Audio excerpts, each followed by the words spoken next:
ప్రస్తుతం మనతో ఎమ్మెల్సీ బెల్మూరు వెంకట్ గారు ఉన్నారు. సో నీట్ పేపర్ లీకేజ్కి సంబంధించి గత కొన్ని రోజులుగా ధర్నాలు జరుగుతూనే ఉన్నాయి. దానికి సంబంధించి కేంద్ర ప్రభుత్వం నుంచి కూడా ఎలాంటి స్పందన రాని పరిస్థితి. సో ప్రస్తుతం మాట్లాడదాం, ఎలాంటి పరిస్థితి ఉంది. నెక్స్ట్ 4వ తారీఖున అయితే బంద్కి పిలుపునిస్తున్నారు. సో ఇవన్నీ కూడా తెలిసిన వారు. నమస్తే అన్న, చెప్పండి. అంటే నీటికి సంబంధించి గత కొన్ని రోజులుగా కొట్లాడుతూనే ఉన్నారు, ధర్నాలు చేస్తున్నారు, రాజ్భవన్ ముట్టడి కూడా జరిగింది. కానీ ఇప్పటి వరకు కూడా ఎలాంటి స్పందన రాలేదు. దీన్ని ఎట్లా చూడొచ్చు? నీట్ సమస్య అనేది కేవలం 24 లక్షల మంది విద్యార్థులకు సంబంధించిన సమస్య కాదు. ఇది ఒక నేషనల్ టెస్టింగ్ ఏజెన్సీ ఏదైతే ఉందో నీట్ తో పాటు ఈ ఇతర ప్రవేశ పరీక్ష ఎగ్జామ్స్ ని కూడా నిర్వహిస్తుంది. సో ఆ ఎగ్జామ్ నిర్వహణలో అవకతవకలు జరిగినాయి చాలా స్పష్టంగా ఏదైతే జరిగిన మొత్తం ప్రాసెస్ ని చూస్తే చాలా స్పష్టంగా కనబడ్డది.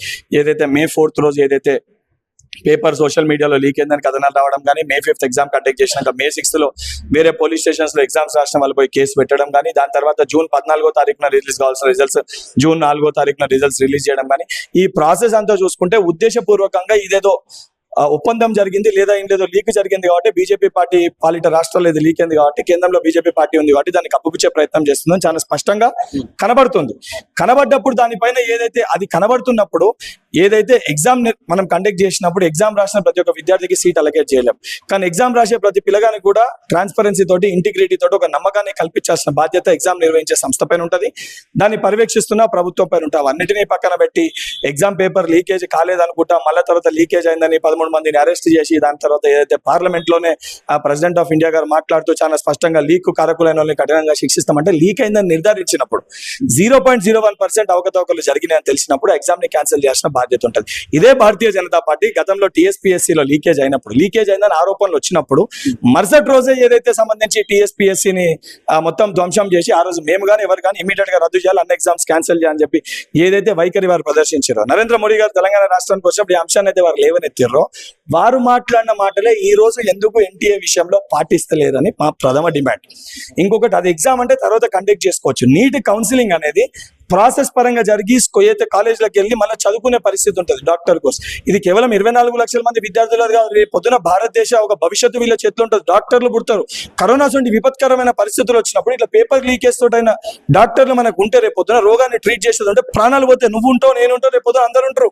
ఏ డాక్టర్ ఎవరి దగ్గర ఎట్లా వచ్చిండో మనకు తెలియదు. అసొంటి పరిస్థితి రావద్దు. రేపు పొద్దున కేంద్ర పరిధిలో గతంలో కూడా తెలంగాణలో BRS పార్టీ ఉన్నప్పుడు board of intermediate paper leakage అయినప్పుడు ఇంటర్మీడియట్ పేపర్ లీకేజ్ కదా నీ సొంటలు నా సొంటలు అందరం విడిచిపెట్టినాం. తర్వాత TSPSC లీకేజ్ వరకు పోయింది. ఈ రోజు కూడా ఈ నీట్ పేపర్ విషయంలో మనం పట్టించుకోకపోతే రేపు UPSC కూడా లీక్ అవుతుంది.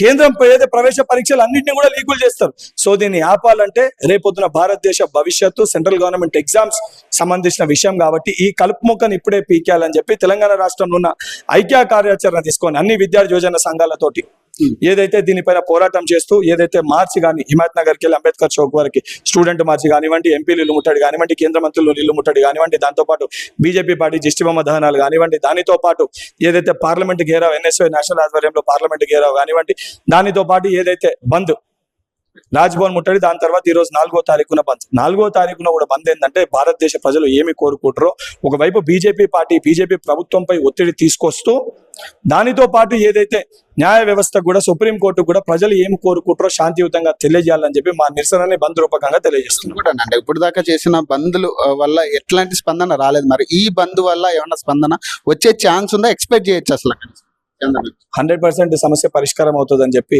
సంపూర్ణ నమ్మకం విశ్వాసం మాకుంది. న్యాయస్థానం విద్యార్థుల వైపు నిలుచుంటుందన్న నమ్మకం కూడా మాకు. తెలంగాణలో నిరుద్యోగుల్ని రాజకీయానికి వాడుకుంటున్నారు అనేది ఎంతవరకు కరెక్ట్ అంటే నువ్వు ఎట్లా అంటే రాజకీయం చేస్తున్నారంటారా? లేకపోతే 100% రాజకీయం చేస్తురా లేదా అని చెప్పి చాలా స్పష్టంగా కనబడుతుంది. ఇప్పుడు నిరుద్యోగులు ఎవరు తప్పుగా వారు అడిగే అంశాలన్నింటినీ కూడా పరిగణలోకి తీసుకుంటాము, స్వాగతిస్తామని చెప్పి ఉద్దేశంతో మేము కూడా ఎక్కడ వాళ్ళ సమస్యలు ఏవనెత్తినా అక్కడికి వెళ్తున్నాం. మేము ప్రభుత్వం తరఫున సమస్యలు ఏవనెత్తిన దగ్గరికి మేము వెళ్ళినప్పుడు ముఖ్యమంత్రి గారిని కలుద్దామని చెప్పి తీసుకొని పోదామన్నప్పుడు కూడా పాపం అక్కడ ఉన్న వ్యక్తులు కూడా ఆ రకంగా వద్దామని ఆలోచనతో ఉంటే ఈ సమస్యలు పరిష్కారం అయితే మా రాజకీయాల్లో మేము ముందుకు పోలేమని చెప్పి కొంతమంది వ్యక్తులు ఉద్దేశపూర్వకంగా రెచ్చగొడుతారు. ఎవరైతే సమస్యలు సృష్టించారో అది గురుకుల సమస్య కానీ, Geo 46 కానీ, అసలు రిలింక్విష్మెంట్ 2018లో తీసేసింది ఎవరు? అసలు జియో 46 ని తీసుకొచ్చింది ఎవరు? 317 సమస్యకి కారకులు ఎవరు? ఈ గ్రూప్ 1, గ్రూప్ 2, గ్రూప్ 3 ఇప్పటి వరకు డిలే గానికి 10 సంవత్సరాలు నిర్వహించింది ఎవరు? 10 సంవత్సరాల్లో గ్రూప్ 1 పరీక్ష నిర్వహించింది ఎవరు? పేపర్ లీక్ కి కారకులు ఎవరు? ఎంతో మంది నిరుద్యోగుల ఆత్మహత్యలకు కారకులు ఎవరు? బోడా సునీల్ నాయక్ అని ప్రవళిక ఇసొంటి ఏదైతే మా నిరుద్యోగ సోదరులు మహిళలు చనిపోతే దాన్ని వక్రీకరించి మాట్లాడింది ఎవరు? నిరుద్యోగులు అమలు పని చేసుకొని బతకాలని చెప్పి మాట్లాడిన సందర్భాల్లో ఏ మంత్రివర్గంలో ఏ మంత్రులు మాట్లాడారు? నిరంజన్ రెడ్డి కాదా? అసంటి వ్యక్తులు ఈ రోజు వచ్చి మా నిరుద్యోగుల సోదరులను రెచ్చగొట్టే ప్రయత్నం చేయడాన్ని మేము తప్పుపడుతున్నాం. నిజంగా నిరుద్యోగులకు ఏ సమస్య ఉందో మా ప్రభుత్వానికి చిత్తశుద్ధి ఉంది. ఏదైతే వాళ్ళు జాబ్ క్యాలెండర్ ఉన్నారో 100% రాబోయే 15th లోపల జాబ్ క్యాలెండర్ ని ప్రకటించి మా చిత్తశుద్ధిని కూడా మేము చాటుకుంటాము. దానితో పాటు చిన్న చిన్న సమస్యలు ఏవైతున్నాయో నిరుద్యోగులు ఏవైతే కోరుకుంటారో అవన్నీ సమస్యలను కూడా ముఖ్యమంత్రి గారి దృష్టికి తీసుకొని వెళ్తాం. ఆ సమస్యలన్నీ కూడా ముఖ్యమంత్రి గారి దృష్టిలో ఉన్నాయి. 100% ప్రతి సమస్యను కూడా పరిష్కరిస్తాము. ఇంకొకటి, ఎక్కడన్నా ఎవరన్నా సమస్య పైన ధర్నా చేస్తున్నప్పుడు ప్రజాస్వామ్యంలో ప్రజాబద్ధంగా అక్కడికి వస్తున్నాం మేము అని చెప్పి మేము పోయినామని అంటే కాంగ్రెస్ ప్రభుత్వం, కాంగ్రెస్ పార్టీ చిత్తశుద్ధి ఏ విధంగా ఉందో ఆలోచించాలి. మేము చెప్పి అక్కడ ఏదైతే గాంధీ హాస్పిటల్కి మేము రావడం జరిగింది, మా సోదరుడు తెలంగాణలో మా ఒక విద్యార్థికి అన్యాయం జరగొద్దు, ఒక భరోసా ఇయ్యాలే, సమస్యని పరిష్కరిస్తామని ఒక నమ్మకాన్ని అని అక్కడికి వచ్చినాం. కానీ అక్కడ జరిగింది ఏంది? విద్యార్థుల మధ్యలోకి వెళ్ళే మేము వచ్చింది మోతీలాల్ నాయక్ తోటి నేను గంట సేపు మాట్లాడి ఏదైతే మోతీలాల్ నాయక్ చెప్పిన డిమాండ్స్ తీసుకొచ్చి ముఖ్యమంత్రి గారి దృష్టిలో పెట్టినారు. దాన్ని పక్కన పెట్టి అక్కడ ఉన్న కొంతమంది వ్యక్తులు రాజకీయ లబ్ధి కోసం మాట్లాడుతారు. 10 సంవత్సరాలు ఈరోజు మాట్లాడే వ్యక్తులు మరి ఒక్కరోజు వారు స్పందించలే, ఒక్కరోజు వారు రాలేదే. ఏమి కాంగ్రెస్ పార్టీ చేసింది 6 నెలల్లో అంటారు. గ్రూప్ 1 లో జియో నెంబర్ 50 జియో నెంబర్ 55 రద్దు చేసింది కాంగ్రెస్ పార్టీ కాదా? డిఎస్సీలో ఏదైతే SC ST BCలకి 45% ఉంటే ఇంటర్మీడియట్ డిగ్రీ పర్సెంటేజ్ 40% కి తగ్గించింది కాంగ్రెస్ పార్టీ కాదా? ఓసీకి 50% ఉంటే 45 కి తగ్గించింది కాంగ్రెస్ పార్టీ కాదా? ఏదైతే కోర్టు కేసు చిక్కుముడిలో హారిజాంటల్ వర్టికల్ ఇష్యూలలో ఒక్క ఉద్యోగం ఇచ్చే పరిస్థితి లేకపోతే దాన్ని క్లియర్ చేసి ఉద్యోగాలు ఇచ్చింది కాంగ్రెస్ పార్టీ కాదా? అండ్ దానితో పాటు ఈ రోజు డిఎస్సి 5,000 డిఎస్సి అని ఏదైతే టీఆర్ఎస్ పార్టీ అన్ని మాట్లాడి కేసీఆర్ అన్ని మాటలు మాట్లాడే వ్యక్తి డిఎస్సిని 5,000 ఉన్నదాన్ని 6,000 పోస్టులు కలిపి 11,000 పోస్టులు కలిపింది కాంగ్రెస్ పార్టీ కాదా? ఏదైతే టెట్ నిర్వహించాలని చెప్పి ఇదే మా డిఎస్సి సోదరులు లాస్ట్ టైం డిమాండ్ చేసి అన్న టెట్ మరొకసారి నిర్వహించాలని చెప్పి ఇదే ఒక వ్యక్తి దీక్ష చేస్తే ఆ దీక్ష నేనే పోయి విరమించి టెట్ని ఏదైతే నిర్వహించింది కాంగ్రెస్ పార్టీ కాదా? ఏదైతే ఈ రోజు గ్రామీణ ప్రాంతాల్లో 22 లక్షల మంది బడుగు బలహీన వర్గాల విద్యార్థులకి విద్యాలయాలు ఓపెన్ చేసి మెరుగైన విద్యను అందించాలని ఒక చిత్తశుద్ధితోటి యుద్ధ ప్రాతిపదికన మేము డిఎస్సిని నిర్వహించే ప్రయత్నం చేయడం మేము చేసిన తప్ప. కానీ దీన్ని అంతా తప్పుదోవ పట్టిస్తున్నారు అన్నది కరెక్టా లేకపోతే ఏంటన్నా ప్రతిపక్షాలు? అదే అడుగుతున్నా. ఈ రోజు డిఎస్సి గ్రూప్ 2 ఒక దగ్గర ఉంది కాబట్టి పోస్ట్ పోన్ చేయమని అంటారు. మళ్ళీ రెండింటిని కూడా 2 నెలలు పోస్ట్ పోన్ చేయమంటారు. అంటే 2 నెలల తర్వాత కూడా ఇదే సమస్య ఉత్పన్నం అవుతుంది కదా.